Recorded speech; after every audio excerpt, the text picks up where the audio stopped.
Welcome back, everyone, to Data Science for Everyone. Today, we're going to be looking at mathematical tools for finance. Specifically, we're going to be looking at approximation. So let's get started.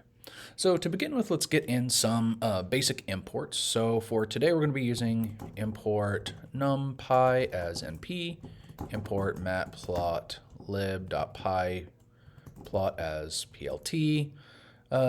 We also want matplotlib inline.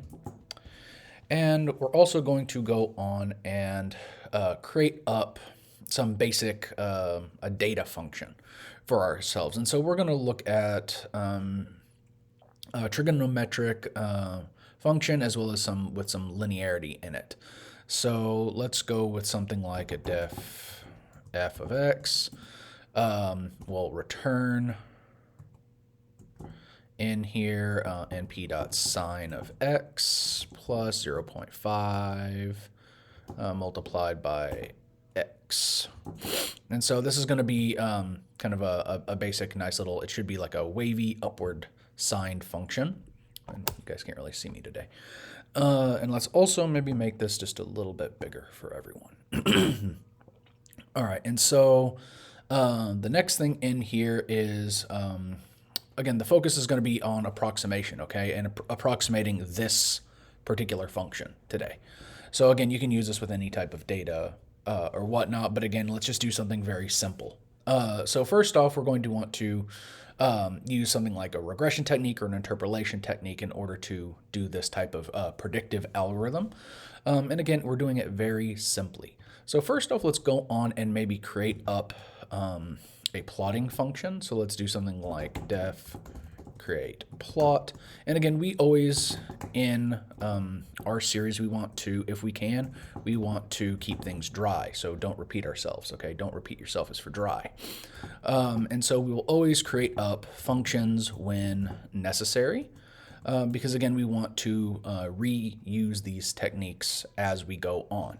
So again, we'll create up something like plt.figure, fig size in here. Let's make this a 10 by 6. And again, this makes this very reusable for us as well. We always like reusable code. Later on, then you can save them and put them in your own custom stuff. And again, maybe what we'll do later on, I'm going to be using matplotlib right now. Maybe we'll go back and start creating up some functions using bokeh or something of the such as well to create these plots. But for now, let's just go on and do some basic static plots. So for I in range in here, and we want the length of x. And here plt dot plot, we want x of I, y of I, styles of I, and we want the label to equal labels of I. Plt dot x label in here, and we'll do something of axis label of 0. We want plt dot y label axis labels of 1. And then let's also put in our location for our legend here, and we'll do something like location is equal to 0. You know what, let me give this a little bit of space too. No, it's not very efficient to do that, but this looks a little bit better. So the next up, let's go on and actually create up our data itself. So x here is going to be some line space or linear space, depending on how you want to discuss the function.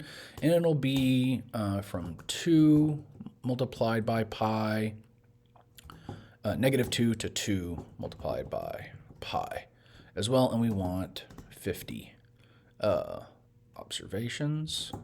And then let's do create plot in here, and we want x, y, oh, not y, we want f of x. That's technically what y is.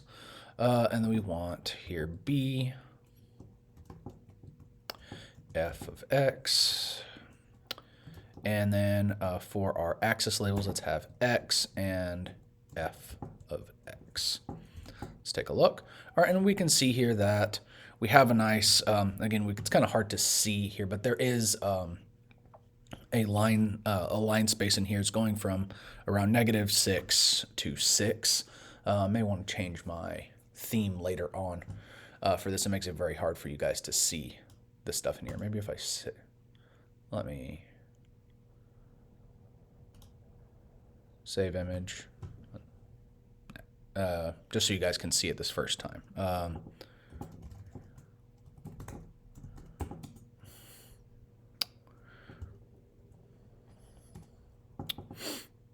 And let's do downloads. And we want to do what? Open. And what did I call that?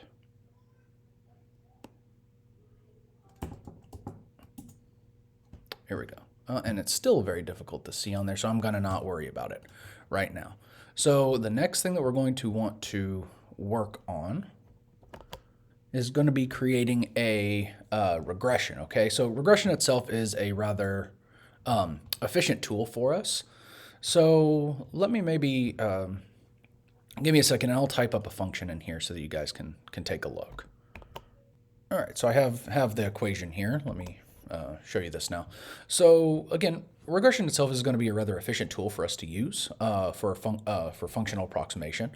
Now, the only thing it's really it's not really suited for is one-dimensional functions. Now, what we're going to be using this for is we're going to be considering, again, some, whoops, and this one, actually, there needs to be an X in here.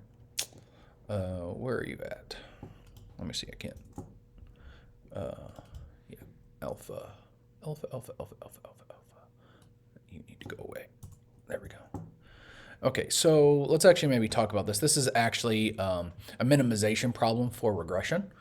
Okay, so here, x itself is going to be independent of observations, and the y here is going to be the dependent observation. Again, this is a function, and this is all in the statistical sense.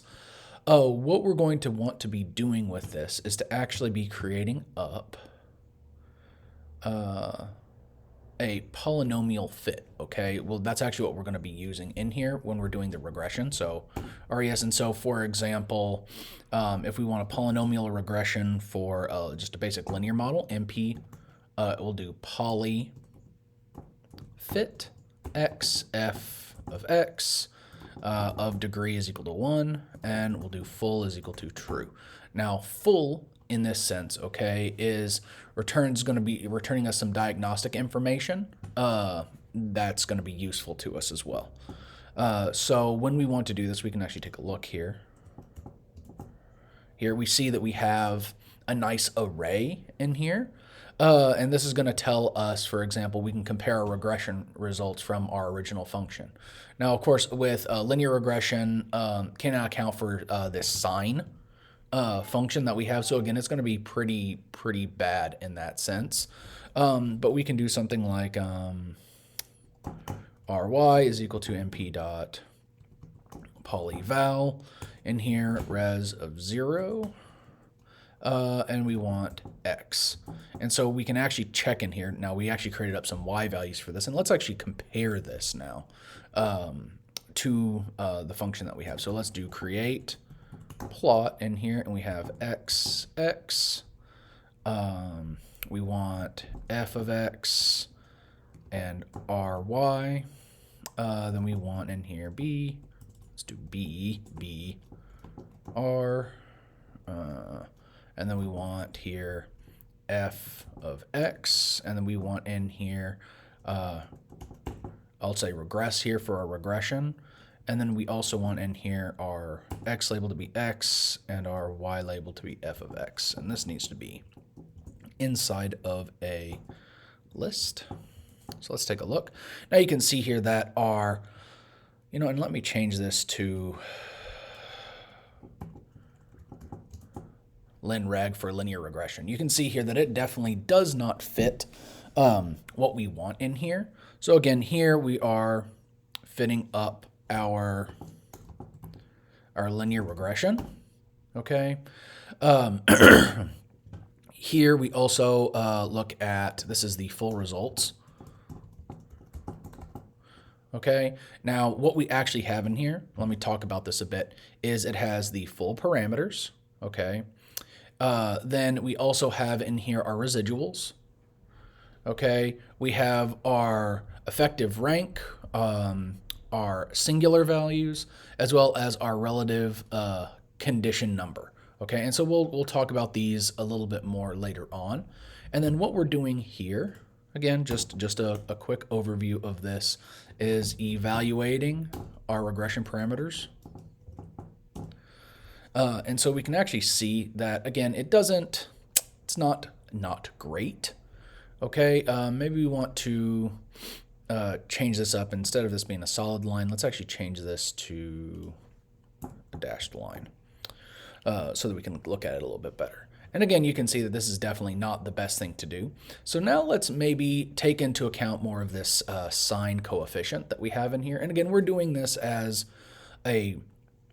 we're kind of evaluating visually right now, and we'll do more statistical evaluation later on.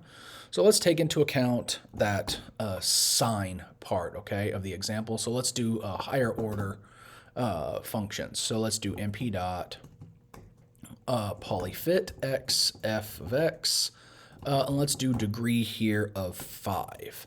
Okay, and then we'll do our y is equal to here np dot polyval in here with our regression and x. And then let's go on and create up that same function. So I'm going to actually just grab this, put this here, and instead of ry linear reg, I'm going to say let's do d5. So for 5th degree polynomial. And now you can definitely see that that fits quite a bit more, having that higher degree regression. Now let's maybe do maybe one more kind of, call it a guesstimate in here, and let's actually attempt to do the same thing again. All right, but we'll do it with a degree of 7.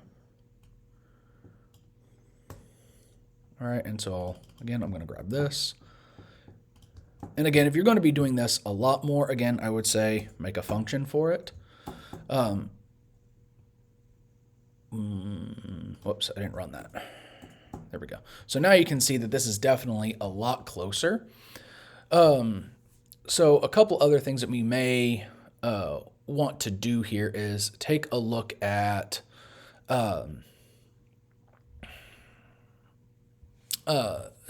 some other things to see how convincing this can actually be. So we can do something like,